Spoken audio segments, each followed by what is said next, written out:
Halo para penggemar teknologi dan desain.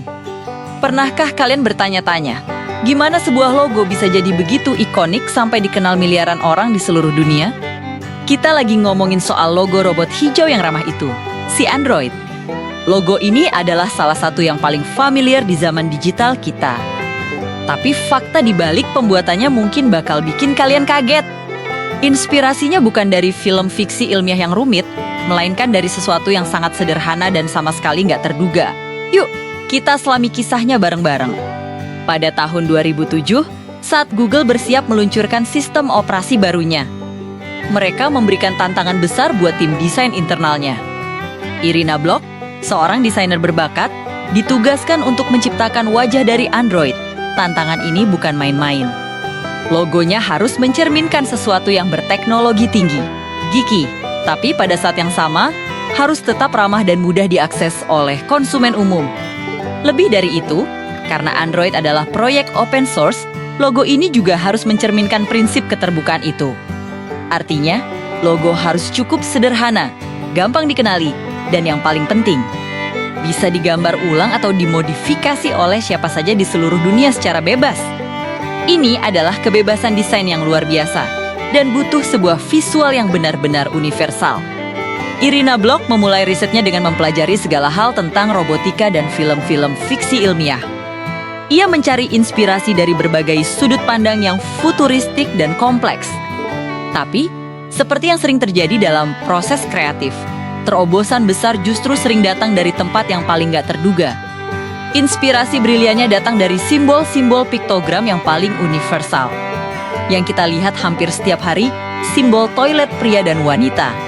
Ya, kalian gak salah dengar, simbol di pintu toilet umum. Irina melihat bagaimana bentuk manusia dalam piktogram toilet itu disederhanakan menjadi garis-garis dasar, lingkaran, dan bentuk geometris yang sangat esensial.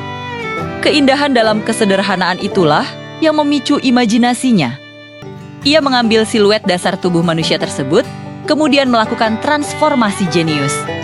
Kepalanya diganti dengan bentuk kaleng setengah lingkaran yang ramah, dan ia menambahkan 2 antena kecil di atasnya.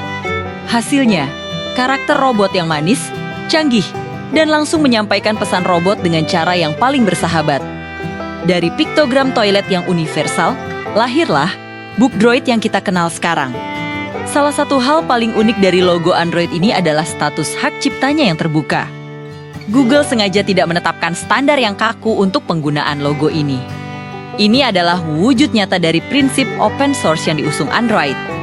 Siapapun di dunia diizinkan untuk mengubah warna, memakaikan baju, bahkan memodifikasi logo Android ini sesuka hati. Bayangkan, kebebasan semacam ini sangat jarang ditemukan dalam dunia branding teknologi.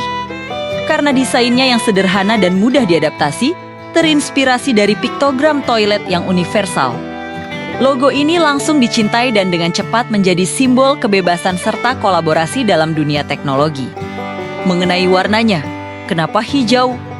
Kode warna yang dipilih adalah Aquatro 63 atau yang sering disebut hijau limau.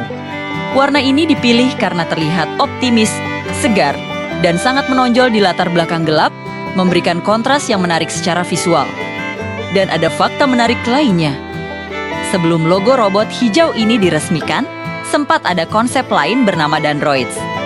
Dandroids ini digambarkan sebagai monster listrik yang agak menyeramkan, jauh berbeda dengan citra ramah yang kita miliki sekarang.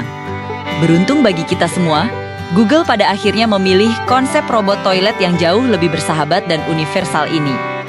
Jadi, dari sebuah piktogram toilet yang sederhana hingga menjadi ikon global yang melambangkan kebebasan dan inovasi.